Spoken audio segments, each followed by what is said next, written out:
وإن أوهن البيوت لبيت العنكبوت لو كانوا يعلمون.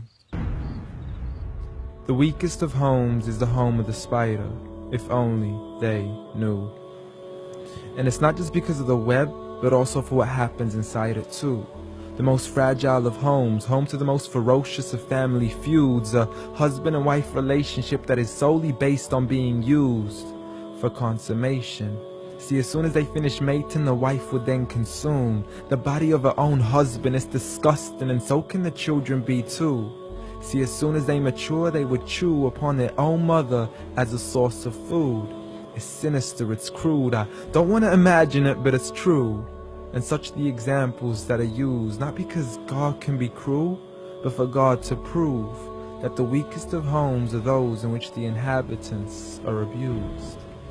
See, marriages are meant to bring happiness, and the home is a refuge of tranquility and comfort to all those who walk through. And if you ever do happen to fall into disputes, you must learn to understand that the marriage isn't always about you.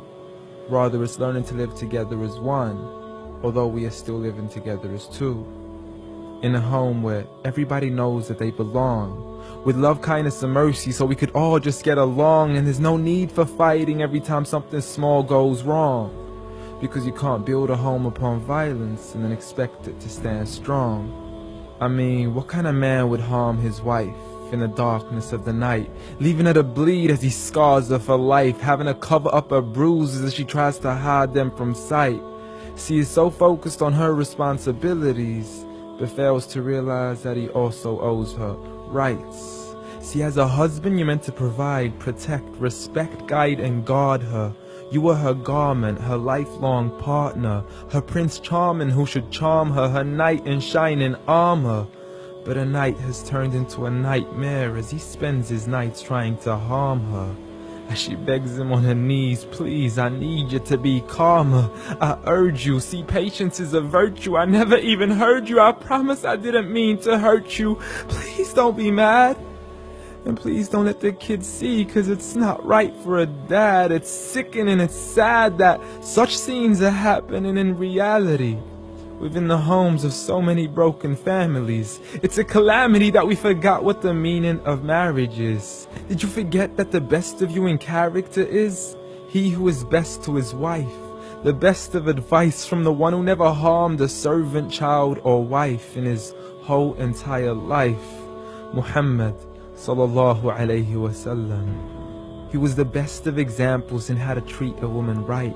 See, if his wife had cooked something he had liked, he would eat it, and if he didn't, he would leave it without expressing an ounce of dislike.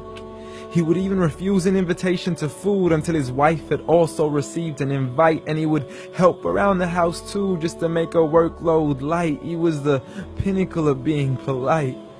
And he taught us that the strongest of men is not he who knows how to fight, but rather he who restrains his anger right at the moment of strife. So have patience, brother. I mean, you wouldn't allow it for your own mother, daughter, or sister. You wouldn't bear to watch another man punch and kick her, so the next time you even think to cause her trauma and hit her, you need to understand that she too is another man's mother, daughter, or sister. So dear sister, no human being deserves to live a life of violence alone. So if he doesn't treat you with kindness, don't live in silence trying to fight this on your own. Rather seek help from God first, and don't be afraid to then pick up the phone and let your people know that you are no longer willing to live in the weakest of homes. Violence against women? Islam says no.